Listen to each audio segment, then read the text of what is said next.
창세기 11장. 온 세상이 같은 말을 하고 같은 낱말들을 쓰고 있었다. 사람들이 동쪽에서 이주해 오다가 시나르 지방에서 한 벌판을 만나 거기에 자리를 잡고 살았다. 그들은 서로 말하였다. 자, 벽돌을 빚어 단단히 구워내자. 그리하여 그들은 돌 대신 벽돌을 쓰고 진흙 대신 역청을 쓰게 되었다. 그들은 또 말하였다. 자, 성읍을 세우고 꼭대기가 하늘까지 닿는 탑을 세워 이름을 날리자. 그렇게 해서 우리가 온 땅으로 흩어지지 않게 하자. 그러자 주님께서 내려오시어 사람들이 세운 성읍과 탑을 보시고 말씀하셨다. 보라, 저들은 한 결의이고 모두 같은 말을 쓰고 있다. 이것은 그들이 하려는 일의 시작일 뿐, 이제 그들이 하고자 하는 것은 무엇이든 못할 일이 없을 것이다.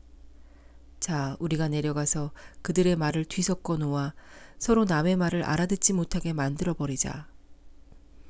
주님께서는 그들을 거기에서 온 땅으로 흩어버리셨다. 그래서 그들은 그 성읍을 세우는 일을 그만두었다. 그리하여 그곳의 이름을 바벨이라 하였다.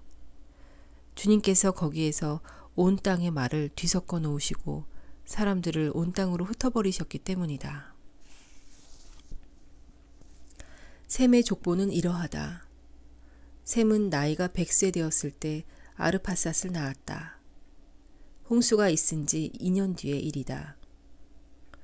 아르파삿을 낳은 뒤 셈은 500년을 살면서 아들, 딸들을 낳았다.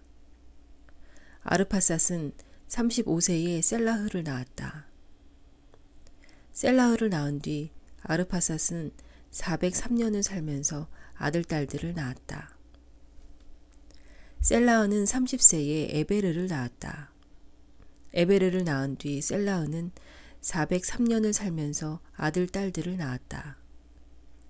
에베르는 34세가 되었을 때 펠렉을 낳았다. 펠렉을 낳은 뒤 에베르는 430년을 살면서 아들, 딸들을 낳았다. 펠렉은 30세 되었을 때 르우를 낳았다. 르우를 낳은 뒤 펠렉은 209년을 살면서 아들, 딸들을 낳았다. 르우는 30세 되었을 때 수룩을 낳았다. 수룩을 낳은 뒤 르우는 207년을 살면서 아들, 딸들을 낳았다. 수룩은 30세 되었을 때 나호르를 낳았다. 나호르를 낳은 뒤 수룩은 200년을 살면서 아들, 딸들을 낳았다. 나호르는 29세가 되었을 때 테라를 낳았다. 테라를 낳은 뒤 나호르는 119년을 살면서 아들, 딸들을 낳았다. 테라는 70세 되었을 때 아브람과 나호르와 하란을 낳았다. 테라의 족보는 이러하다.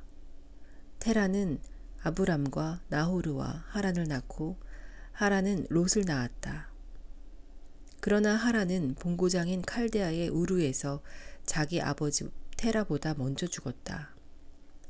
아브람과 나호로가 아내를 맞아들였는데 아브람의 아내 이름은 사라이였고 나호르의 아내 이름은 밀카였다. 밀카는 하란의 딸로서 이스카와 동기간이었다. 사라이는 임신하지 못하는 몸이어서 자식이 없었다. 테라는 아들 아브람과 아들 하란에게서 난 손자 롯과 아들 아브람의 아내인 며느리 사라이를 데리고 가나안 땅으로 가려고 칼데아의 우르를 떠났다. 그러나 그들은 하란에 이르러 그곳에 자리 잡고 살았다. 테라는 205년을 살고 하란에서 죽었다. 12장. 주님께서 아브람에게 말씀하셨다. 내 고향과 친족과 아버지 집을 떠나 내가 너에게 보여줄 땅으로 가거라. 나는 너를 큰 민족이 되게 하고 너에게 복을 내리며 너의 이름을 떨치게 하겠다. 그리하여 너는 복이 될 것이다. 너에게 축복하는 이들에게는 내가 복을 내리고 너를 저주하는 자에게는 내가 저주를 내리겠다.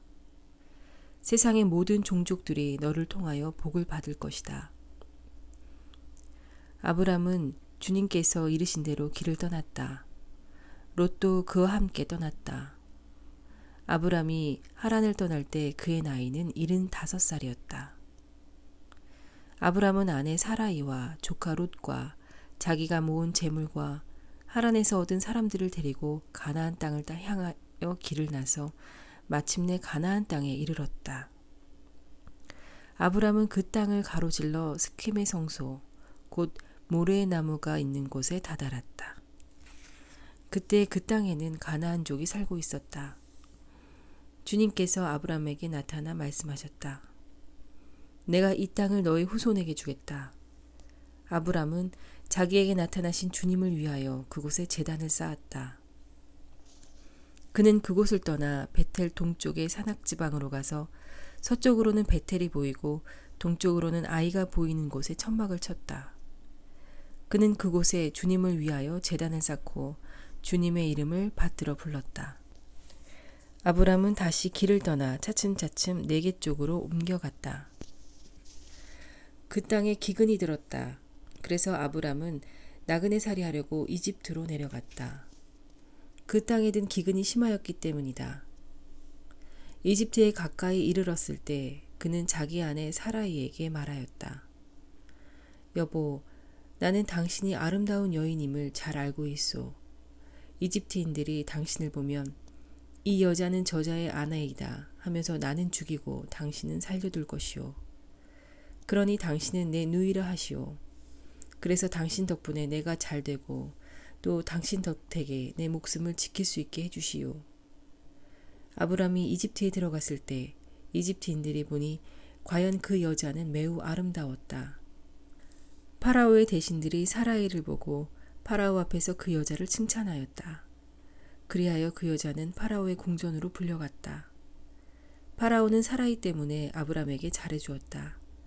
그래서 그는 양과 소와 순하기, 남종과 여종, 암나귀와 낙타들을 얻게 되었다. 그러나 주님께서는 아브람의 아내 사라이의 일로 파라오와 그 집안에 여러 가지 큰 재앙을 내리셨다. 파라오가 아브람을 불러 말하였다. 내가 도대체 어찌하여 나에게 이런 짓을 저질렀느냐? 그 여자가 내 아내라고 왜 나에게 알리지 않았느냐? 어찌하여 그 여자가 내 누이라고 해서 내가 그를 아내로 삼게 하였느냐? 자, 내 아내가 여기 있으니 데리고 떠나라. 파라오는 신하들에게 명령을 내려 아브람을 그의 아내와 그의 모든 소유와 함께 떠나보내게 하였다. 13장. 아브람은 아내와 자기 모든 소유를 거두어 롯과 함께 이집트를 떠나 네겝으로 올라갔다. 아브람은 가축과 은과 금이 많은 큰 부자였다. 그는 네겝을 떠나 차츰차츰 베텔까지 곧 그가 처음 베텔과 아이 사이에 천막을 쳤던 곳까지 옮겨갔다. 그곳은 그가 애초에 제단을 만들었던 곳이다. 거기에서 아브람은 주님의 이름을 받들어 불렀다. 아브람과 함께 다니는 롯도 양과 소와 천막들을 가지고 있었다. 그래서 그 땅은 그들이 함께 살기에는 너무 좁았다. 그들의 재산이 너무 많아 함께 살 수가 없었던 것이다.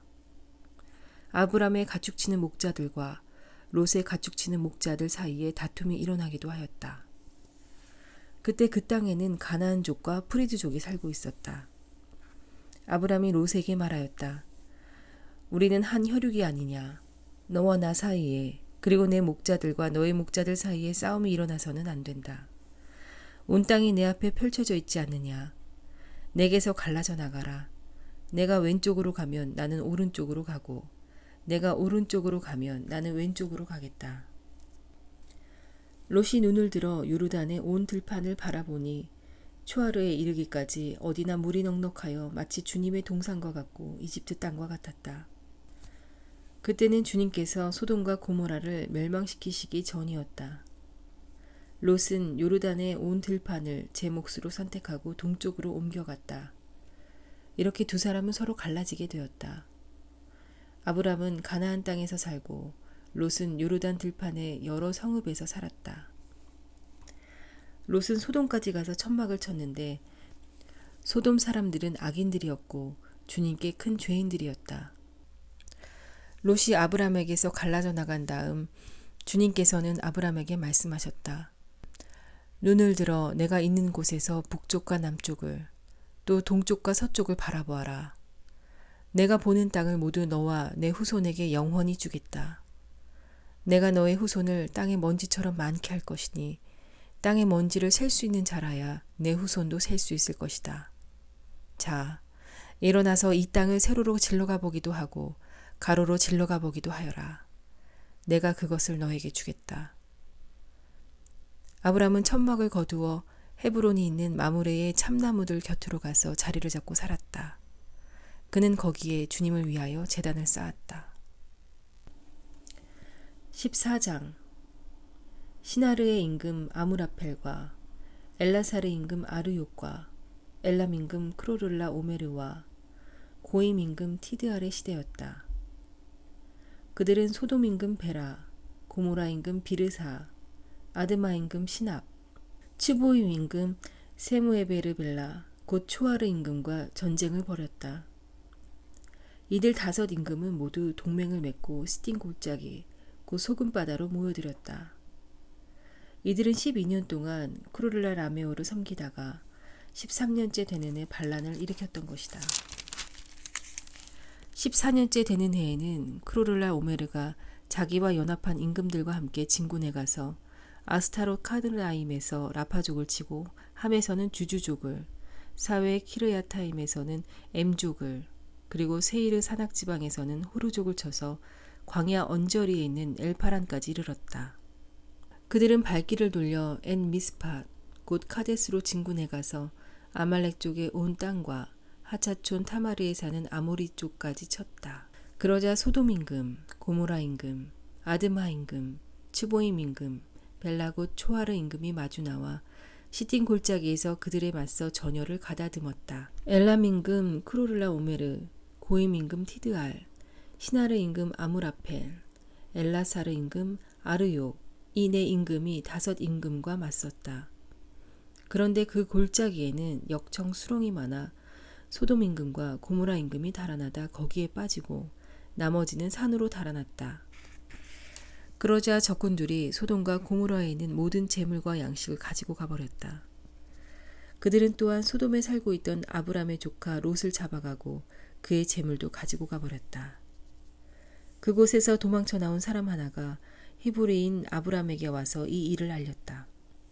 아브람은 그때 아모리족 마므레의 참나무 곁에 머물고 있었다. 마므레는 에스콜과 형제간이었고 아네르와도 형제간이었는데 이들은 아브람과 동맹을 맺은 사람들이었다. 아브람은 자기 조카가 잡혀갔다는 소식을 듣고 자기 집에서 태어나서 훈련받은 장정 318명을 불러 모아 단까지 쫓아갔다. 아브람과 그의 종들은 여러 패로 나뉘어 밤에 그들을 치고 다마스쿠스 북쪽에 있는 호바까지 쫓아갔다. 그들은 모든 재물을 도로 가져오고 그의 조카 롯과 그의 재물과 함께 부녀자들과 다른 사람들도 도로 데려왔다. 아브람이 크로를라 오메르와 그와 연합한 임금들을 치고 돌아오자 소돔 임금이 사회 골짜기 곧 임금 골짜기로 그를 마중 나왔다. 살렘 임금 멜키체덱도 빵과 포도주를 가지고 나왔다. 그는 지극히 높으신 하느님의 사제였다. 그는 아브람에게 축복하며 이렇게 말하였다. 하늘과 땅을 지으신 분, 지극히 높으신 하느님께 아브람은 복을 받으리라. 적들을 그대 손에 넘겨주신 분, 지극히 높으신 하느님께서는 찬미 받으소서. 아브람은 그 모든 것의 10분의 1을 그에게 주었다. 소돔 임금이 아브람에게 사람들은 나에게 돌려주고 재물은 그대가 가지시오 하고 말하자 아브람이 소돔 임금에게 대답하였다. 하늘과 땅을 지으신 분이시며 지극히 높으신 하느님이신 주님께 내 손을 들어 맹세하오. 시로라기 하나라도 신발끈 하나라도 그대의 것은 아무것도 가지지 않겠소. 그러니 그대는 내가 아브람을 부자로 만들었다고 말할 수 없을 것이오. 나는 아무것도 필요 없소. 다만 젊은이들이 먹을 것을 빼고 나와 함께 갔던 사람들 곧 아네르와 에스콜과 마므레만은 저희 몫을 가지게 해주시오. 15장 이런 일들이 있은 뒤 주님의 말씀이 환시 중에 아브람에게 내렸다. 아브람아 두려워하지 마라. 나는 너의 방패다. 너는 매우 큰 상을 받을 것이다. 그러자 아브람이 아뢰었다. 주 하느님, 저에게 무엇을 주시렵니까? 저는 자식 없이 살아가는 몸, 제 집안의 상속자는 다마스쿠스 사람 엘리에제르가 될 것입니다. 아브람이 다시 아뢰었다. 저를 보십시오. 당신께서 자식을 주지 않으셔서 제 집의 종이 저를 상속하게 되었습니다. 그러자 주님의 말씀이 그에게 내렸다. 그가 너를 상속하지 못할 것이다. 내 몸에서 나온 아이가 너를 상속할 것이다. 그러고는 그를 밖으로 데리고 나가서 말씀하셨다. 하늘을 쳐다보아라. 내가 셀 수 있거든 저 별들을 세어보아라. 그에게 또 말씀하셨다. 너의 후손이 저렇게 많아질 것이다. 아브람이 주님을 믿으니 주님께서 그 믿음을 의로움으로 인정해 주셨다. 주님께서 그에게 말씀하셨다. 나는 주님이다. 이 땅을 너에게 주어 차지하게 하려고 너를 칼데아의 우르에서 이끌어내니다. 아브라함이 주 하느님, 제가 그것을 차지하리라는 것을 무엇으로 알 수 있겠습니까? 하고 묻자 주님께서 그에게 말씀하셨다.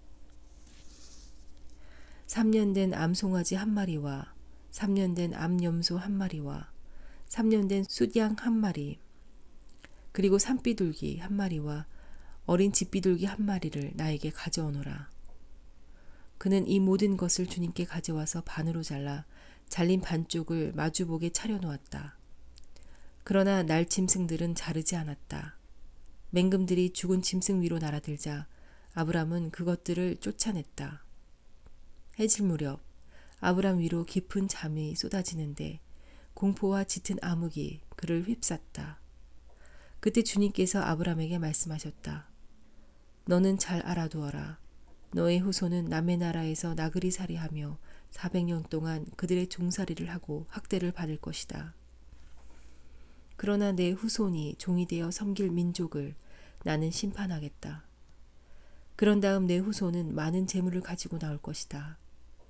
너는 평화로이 내 조상들에게로 갈 것이다. 너는 장수를 누리고 무덤에 묻힐 것이다. 그리고 그들은 4대째가 되어서야 여기로 돌아올 것이다. 아모리족의 죄악이 아직 다 차지 않았기 때문이다. 해가 지고 어둠이 깔리자 연기 뿜는 화덕과 타오르는 횃불이 그 쪼개 놓은 짐승들 사이로 지나갔다. 그날 주님께서는 아브람과 계약을 맺으시며 이렇게 말씀하셨다. 나는 이집트 강에서 큰 강, 곧 유프라테스 강까지 이르는 이 땅을 너의 후손에게 준다. 이는 카인족, 크나드족, 카드몬족, 히타이트족, 프리지족, 라파족, 아모리족, 가나안족, 기르가스족, 그리고 여부스족이 살고 있는 땅이다.